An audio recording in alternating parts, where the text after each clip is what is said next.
Máquinas na Pan desta semana, você vai relembrar os conversíveis que marcaram época no Brasil. Isso mesmo, Antônio Meira Júnior traz aquela seleção especial que vai fazer você querer dar uma volta com muitos cabelos ao vento e liberdade.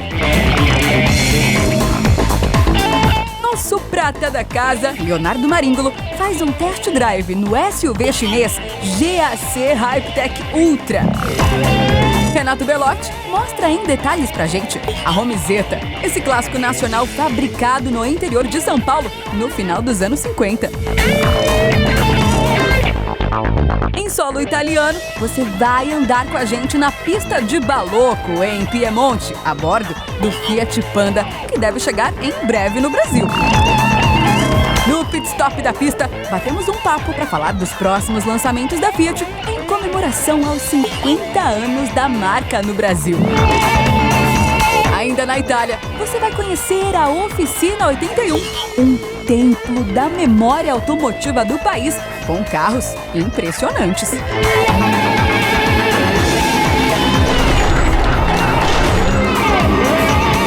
E para comandar mais essa edição do programa, Alex Rufo chega em solo nacional. Mas peraí, parece que errou o destino e desembarcou na praia. Em Natal? Tá certo, produção? Bom, então prepare sua água de coco e abra o seu guarda-sol, porque o Máquinas na Pan desta semana está só começando.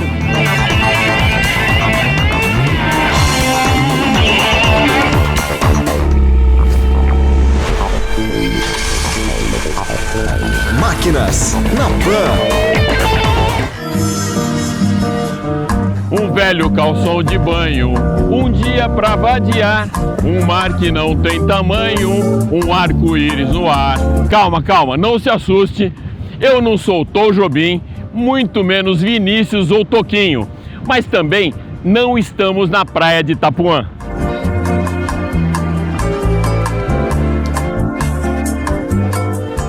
Mas então, por que soltar a voz nessa tentativa frustrada de cantar uma das mais belas músicas da nossa MPB?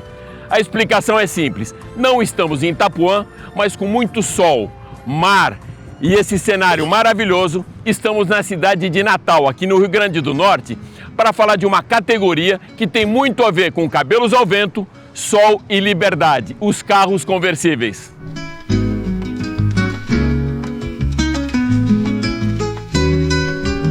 Então, dentro do tom e sem desafinar, o jornalista Antônio Meira Júnior, que está à frente do Caderno de Autos do Correio da Bahia há mais de 16 anos, vai mostrar pra gente aqueles conversíveis que marcaram época e ainda fazem história na indústria automotiva nacional. Diga lá, Meira!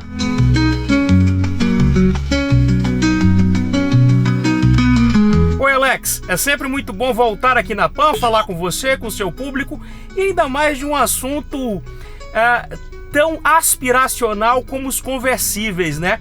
Inclusive, o Brasil já produziu conversíveis em série, como por exemplo o Escort XR3, que a Ford fazia em parceria com a Karmann Ghia e era um veículo bastante cobiçado naquela época, e isso foi evoluindo.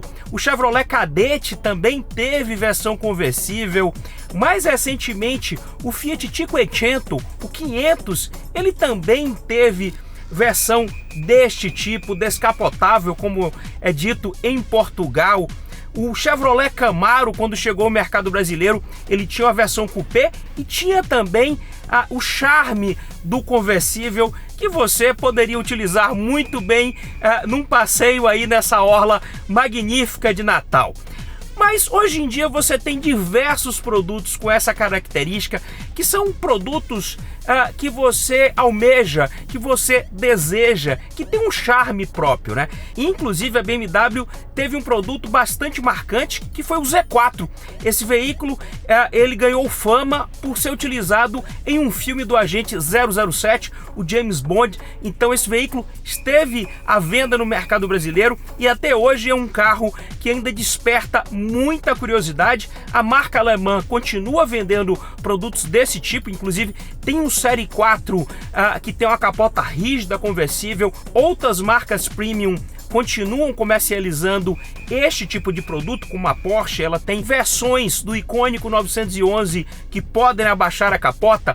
O 718, por exemplo, ele tem a versão Boxster, a configuração que você tem ali uma capota de lona que pode ser recolhida. A Mercedes-Benz, é claro, não podia ficar de fora, e ela tem modelos magníficos desse tipo, entre eles o SL63 AMG, que eu testei recentemente e empolga bastante, com ou sem capota.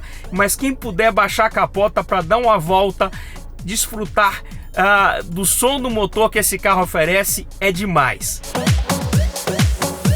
Mas além desses, a Land Rover, isso mesmo, a marca britânica que é focada em modelos 4x4 sofisticados, ela já ofereceu uma versão conversível do Range Rover Evoque. Isso mesmo, e foi recentemente, então alguém aí já deve ter visto esse carro rodando pelas ruas. É um modelo bastante diferente, porque é um SUV com a capota que pode ser recolhida.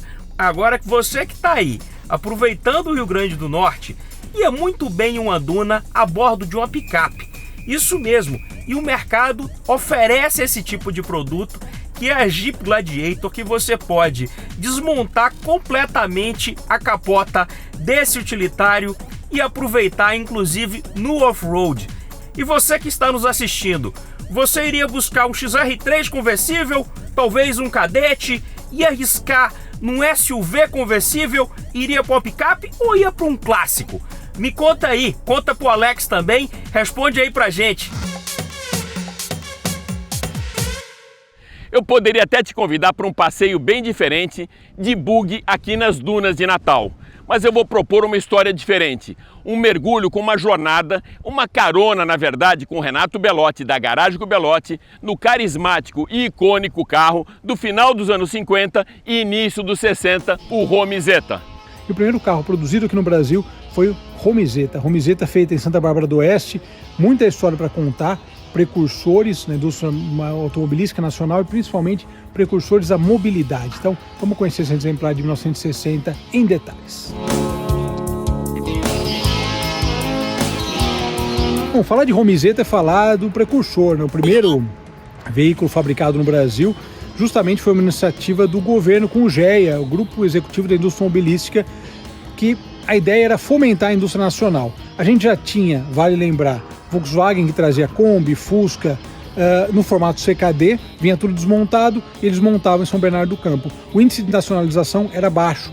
A partir do GEA, da criação do GEA, daí sim eles fomentaram isso e estimularam a indústria a produzir aqui.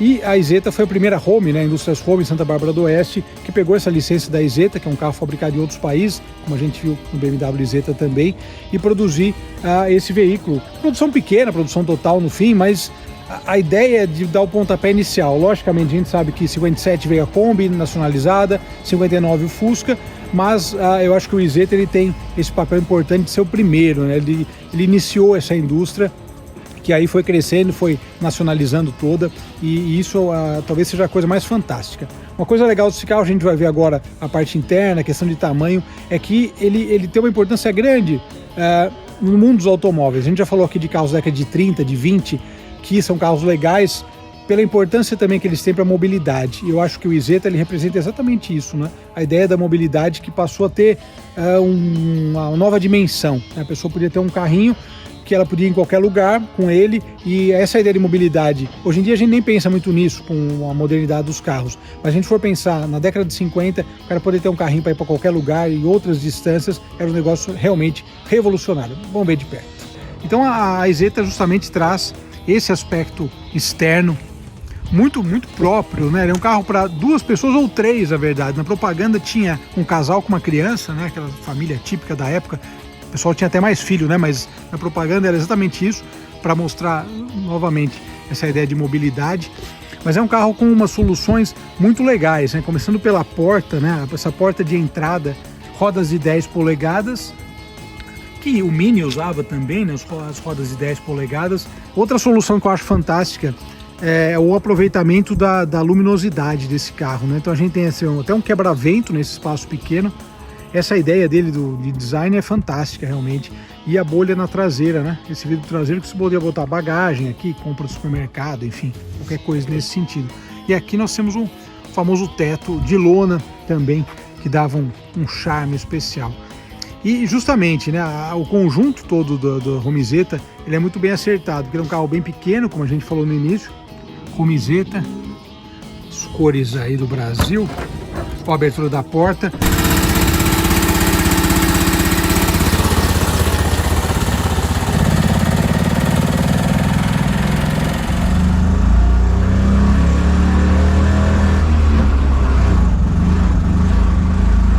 Segunda ele vai bem já. Foi um carro que rompeu barreiras. Olha o detalhe aqui do raio de giro. Logicamente, um raio de giro muito bem acertado, né? Se a gente for pensar. Os freios, vale ressaltar também. Você precisa dar frear com gosto, meus amigos, porque realmente ele tem um freio mais ou menos eficiente, mas enfim, vamos que vamos. Vou dar mais uma voltinha. É isso aí. E nos falamos, meus amigos, até a próxima matéria. Mas enfim, por isso que andar, assim como no caso do Isetta, andar com esses carros no trânsito das cidades é bem complicado, não só por conta da velocidade, mas tem alguns motoristas que não respeitam isso, né?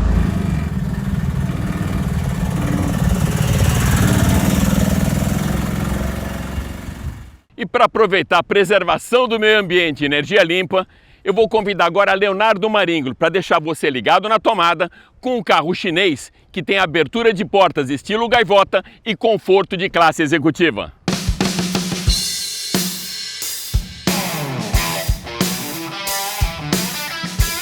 É isso aí, sabe-se que os carros elétricos estão cada vez mais presentes no nosso dia a dia. E hoje eu vim mostrar para vocês um dos carros da gigante chinesa GAC, que trouxe diversos modelos aqui para o Brasil. Vem comigo que eu vou mostrar para vocês.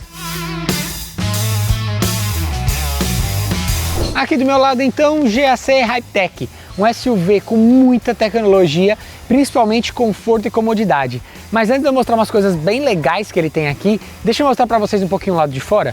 Começando aqui na frente, que ela é bem clean, é bem limpa na verdade, apesar de ser um carro aí, né, que chama atenção, ele é um dos mais discretos ao mesmo tempo que eu já dirigi. Então a gente vê que ele é bem sutil, todo limpo, né, em volta. Então a gente vê que a gente tem aqui as setas, farol com DRL, um logo aqui também, e a gente tem aqui a grade fechada, já que carro elétrico a gente sabe que o resfriamento é diferente da combustão e muda totalmente aí a forma da entrada de ar. E vindo aqui para a lateral, a gente vê já de cara essas rodas aro 19, ficaram bem bonitas, elas seguem esse mesmo design que eu falei sobre a frente aqui, mais clean, mais limpo, né? Mas também seguem aquele padrão de carro elétrico que são mais chapadas. Aqui na lateral eu vou mostrar duas coisas bem legais para você, começando pela porta da frente. Ó, elas abrem sozinhas, aqui na verdade ela parou porque os sensores identificaram que talvez fosse bater aqui no chão. A do lado de lá faz a mesma coisa, então a gente tem botão do lado de dentro para abrir e fechar, e a gente tem aqui o botão do lado de fora também.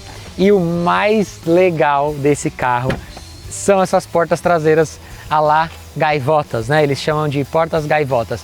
Até porque quando a gente abre os dois lados e ela se ajusta conforme o espaço que ela tem para abrir ou fechar.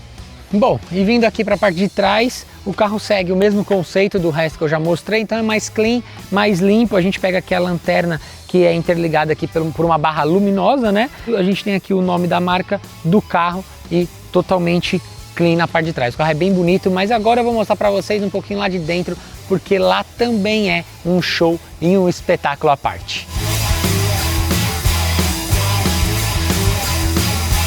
No cockpit o papo é outro. Então a gente tem acabamento impecável dentro desse carro. A gente tem couro, a gente tem suede, a gente tem alcântara. E isso não é só banco, painel e porta não. É aqui ó, no teto também. O que eu acho que é o grande diferencial desse carro. Conforto é excepcional.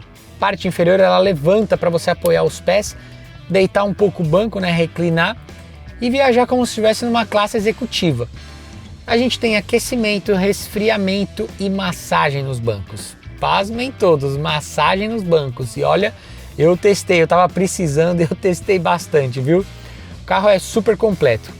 A gente tem aqui então toda a segurança do pacote ADAS completo. Aqui no cluster então a gente tem as informações mínimas que a gente precisa para o dia a dia no carro elétrico, só o essencial. Todo o resto é abrigado aqui nessa tela da multimídia que tem todas as configurações do carro. Então a gente tem a climatização, a gente tem os controles de abertura e fechamento das portas, travas de portas, configurações dos retrovisores para a gente ajustar os retrovisores. A gente tem também a abertura da tampa do carregamento elétrico, mas também é possível a gente fazer pela chave, tanto o carregamento elétrico quanto as portas gaivotas. A gente tem também, uma coisa bem legal aqui, fragrância. A gente tem 3 tipos aqui de cheirinho. Então a gente tem grama, fragrância fresca e elegante. Então a gente tem trigo ondulado, pura fragrância, e a gente tem sombra de flor, doce fragrância. É bem legal. Vamos lá um minutinho que eu quero mostrar para vocês como é que é essa parte de trás antes da gente dar uma volta com o carro.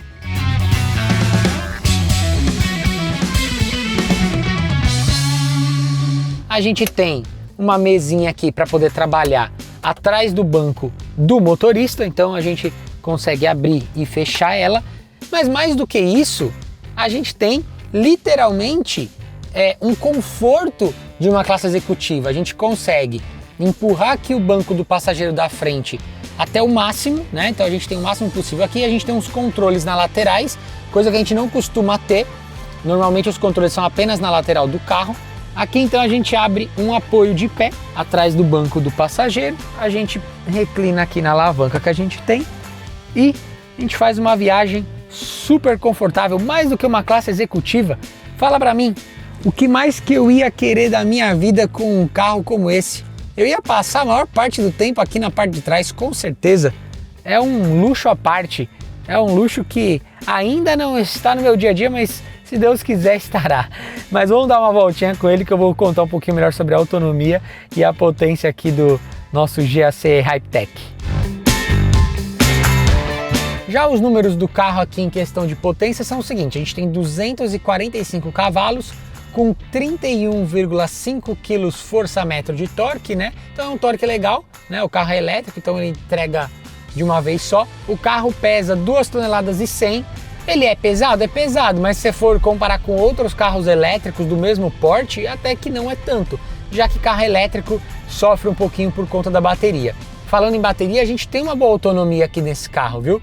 Eu vou te falar que é o seguinte, pelo Inmetro, são 362 km declarado, mas eu vou te falar a verdade, eu tô rodando aqui com ele já tem uns dias, e pelos testes que eu fiz, eu rodei tranquilamente 450 km. O preço do carro é o seguinte, a gente tem duas versões aqui do Hypetech, a gente tem o Elite e a gente tem o Ultra. O Elite, ele custa 310 mil e o Ultra, que é esse aqui que a gente tá, custa 360 mil. E qual que é a grande diferença aí entre um e outro? A principal são as portas gaivotas. O custo do carro aumenta em 50 mil justamente por conta dessas portas. E as dianteiras aqui também, abertura e fechamento eletronicamente, né, como eu mostrei para vocês, também tá incluso aí. Potência e muita autonomia. Eu vou ficando por aqui e até uma próxima.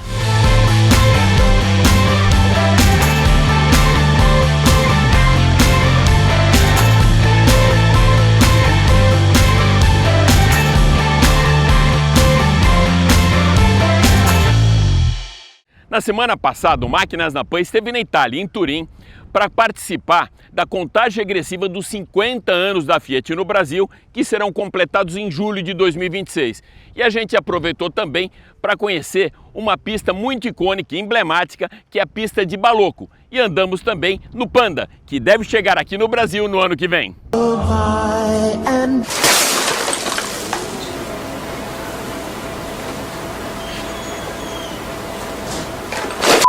E o Máquinas na Pan está em Balocco, que é uma pista de testes primeiramente usada pela Alfa Romeo, inaugurada em 1962, hoje é do grupo Stellantis, antes disso foi Fiat, né? Mas hoje faz parte do desenvolvimento dos carros da Stellantis. E é um momento muito especial, porque essa volta aqui nessa pista é muito exclusiva, uma pista que inclusive já teve aqui testando Nelson Piquet. Então é assim, é uma oportunidade muito exclusiva aí para a Jovem Pan estar aqui. Um grupo de jornalistas foi convidado pela Stellantis para conhecer, e a gente está a bordo agora de um carro que deve marcar história a partir do ano que vem no Brasil, com a chegada dele, que é o Panda. Não se sabe ainda se vai chegar com o nome Panda. Ele é um ícone aqui na Europa de simplicidade, mas de um carro de entrada, um carro muito bonito, muito simpático, na verdade, e que leva... E essa plataforma aqui, CMP, vai ser a principal base dos carros a partir do ano que vem na Fiat no Brasil. A pista ocupa uma área de 5 milhões de metros quadrados, 80 quilômetros de pista e reproduções de algumas das principais e mais icônicas, Nürburgring, Monza e também Spa-Francorchamps. Aqui são feitos testes de velocidade, de frenagem, de equilíbrio do carro, de dirigibilidade. Aqui são feitos testes também de protótipos, de carros de corrida. Enfim, é uma das mais bonitas e mais icônicas da Europa e a principal daqui da Itália. Já que é uma pista para testar velocidade, vamos testar um pouquinho também velocidade e frenagem. É bom quando você está num circuito controlado e pode realmente acelerar um carro com segurança, né? E aqui, como é uma pista de teste, somos pilotos conscientes, então dá para fazer os mais diversos testes. Mas é muito gostosa essa pista. Ela é estreita, dá para ver que não é uma pista para corrida, mas sim para teste, essa que a gente está usando agora. Uma região muito bonita aqui em Piemonte, entre Turim e Milão, o que facilita muito, porque fica próximo, essa região aqui fica próximo tanto da Fiat quanto da Lancia e como da Alfa Romeo. Então a logística para os testes também, quando os carros já saem de fábrica ou estão em desenvolvimento, era uma região muito favorável geograficamente para o grupo Stellantis.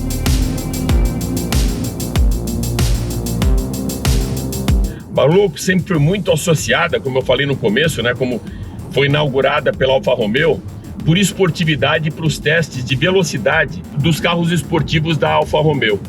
Então é um ícone muito forte para a Itália, para a indústria automotiva italiana e uma das principais da Europa.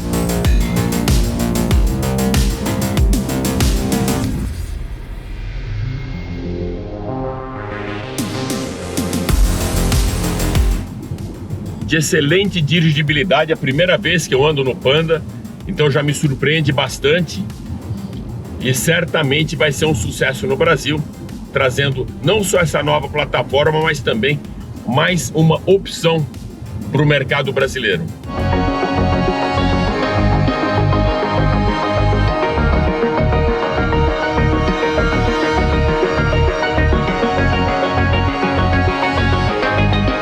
Bom, e já que estamos em Baloco, uma pista de testes do Grupo Stellantis aqui na região de Piemonte, na Itália, eu vou fazer um alinhamento de campanha para trazer para o nosso Sala Mais Que VIP, que é a nossa sala de imprensa, João Brigato, editor-chefe do Auto Mais. O João já esteve com a gente várias vezes no Ligados na Tomada, já participou do Máquinas na Pan, mas hoje um momento especial aqui na Itália, né, Brigato? É isso, muito obrigado por me deixar participar dessa com você, Alex, e realmente é um momento importante não só pra gente, como pra Fiat, né?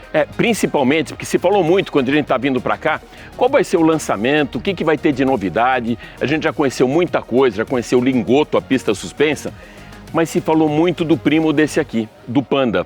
A primeira geração do Panda foi lançada em 1980, depois em 2003 veio a segunda geração, em 2012 a terceira. A pergunta que eu faço para você, Brigato, que essa pergunta você faz para o executivo, ele sai pela tangente, mas para um jornalista não tem problema. O Panda vai para o Brasil? O Panda vai para o Brasil, assim, não teria um porquê a Fiat trazer a gente para cá se não fosse para mostrar isso. E a gente já teve apurações e muitas informações sobre isso, de que o lançamento da Fiat prometido para 2026, que eles já prometeram um carro novo, vai ser esse daqui. Mas o nome não vai ser Panda. Qual que vai ser? Não tem nome ainda confirmado, mas eu apostaria em Uno, porque esse carro tem cara de Uno, jeito de Uno, alma de Uno e... parece um Uno. Tem tudo a ver com Uno, é verdade. E durante uma das apresentações aqui, principalmente quando a gente estava lá no Hub, ou seja, na Oficina 81, o vice-presidente da Fiat para a América do Sul, ele comentou com a gente uma coisa bem interessante, o Fred Batalha, que serão 5 lançamentos até 2030. E a gente está na contagem regressiva dos 50 anos da Fiat, Sim. que acontece com o ano que vem. Então tem que ter uma cara nova, tem que ter uma história nova e principalmente se falar da plataforma CMP. Sim, é a plataforma modular do Grupo Stellantis que já está presente em vários modelos. No Brasil, por exemplo, a gente tem 2008, 208, C3, Basalt e Aircross, sendo que no Aircross, no Basalt e no C3 é uma derivação chamada de Smart Car, para baixar um pouco de custo, mas é basicamente a mesma plataforma. E aqui no Grande Panda é essa mesma base e essa plataforma vai ser usada pela Fiat no Brasil para um monte de modelo. Além desse carro que vai ter um outro nome para o Brasil, a gente vai ter a próxima geração do Pulse, a próxima geração do Fastback e a da Strada, todos com essa base. O que mais me atraiu para convidar esse meu amigo para participar desse bate-papo aqui no Sala de Imprensa é o nível de detalhe que o Brigato tem. Ele entrou no carro logo que a gente chegou aqui e começou a falar: isso aqui é do C3, isso aqui é do Peugeot, comentou agora comigo. Pode reparar, Alex, que todos os carros da plataforma CMP têm esse retrovisor. Até o Alfa Romeo tem esse retrovisor. Olha só, os detalhes. Falando de detalhes, o que mais você gostou do carro, a gente andou na pista aqui, o que mais te chamou a atenção? Suspensão. Eu não esperava que a suspensão desse carro fosse tão bem acertada. E depois, descobrindo algumas coisas aqui, conversando com os executivos da Fiat, descobri que o Tonani, que é o chefe de engenharia lá da Stellantis no Brasil, é o responsável por essa plataforma. Então tem a mão do Tonani aqui nesse projeto desse carro. E a direção alinhada com a suspensão me deu uma impressão de que assim, ele é o exato meio termo do C3 e do 208. O 208 é aquele carro esportivo, mais durinho, mais firminho, bom de curva. O C3 é aquele carro mais confortável, mais molão. Esse aqui é o meio do caminho. Ele tem uma pegada mais firminha, mais durinha, mais direta do que a gente está acostumado em Fiat, mas ao mesmo tempo é um carro que vai para o lado do conforto. Então, dinamicamente, foi uma surpresa de um carro muito evoluído e que não tem gosto de C3 como eu imaginei que ele teria. Legal, amigo, que aula, né? Por isso que a gente convida esses craques para participarem sempre do Sala de Imprensa. Obrigado, super obrigado. Eu que agradeço demais, Alex. Valeu.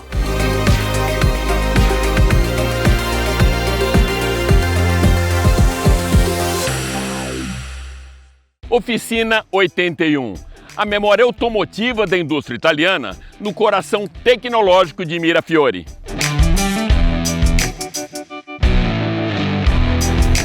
Bom, e agora chegamos aqui no Heritage Hub, a oficina 81 da Fiat aqui em Turim, um verdadeiro templo da memória automotiva.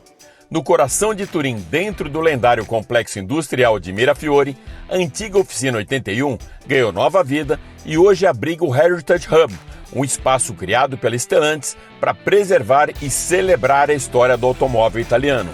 Inaugurado em 2019, o local se tornou uma verdadeira viagem no tempo. São 15 mil metros quadrados cuidadosamente restaurados, que mantêm a atmosfera original da fábrica, com pisos de cimento cru, pilares metálicos e as cores históricas do galpão.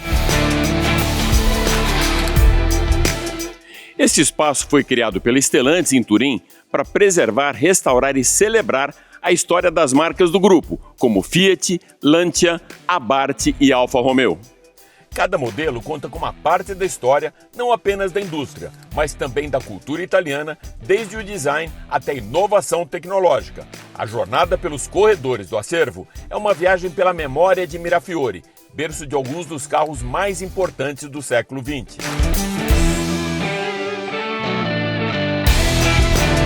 A Oficina 81 era um setor fabril da Fiat, totalmente dedicado a montagens especiais, protótipos e também todos os testes da engenharia da fábrica.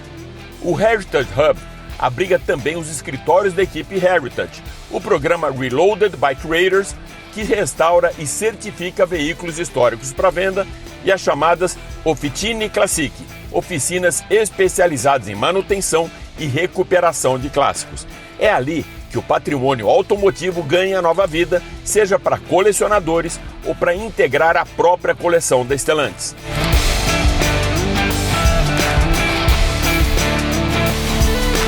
Assim como Lingotto virou centro de inovação e cultura, a Oficina 81 se transformou em um farol de preservação da herança automobilística da Fiat. Mais do que um museu, o Heritage Hub é um símbolo da ligação profunda entre Turim e o automóvel. Um lugar que resgata o orgulho industrial da cidade e mostra que a herança deixada pela Fiat e pelas grandes marcas italianas não é apenas história do passado, mas inspiração para o futuro da mobilidade.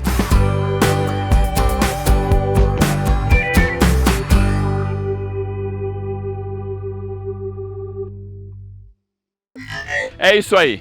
O Máquinas na Pan mais que especial, diretamente aqui da cidade de Natal, no Rio Grande do Norte, fica por aqui.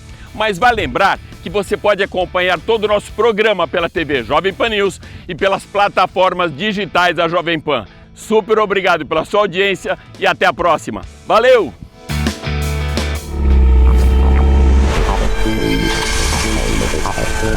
Máquinas na Pan. A opinião dos nossos comentaristas não reflete necessariamente a opinião do Grupo Jovem Pan de Comunicação. Realização Jovem Pan.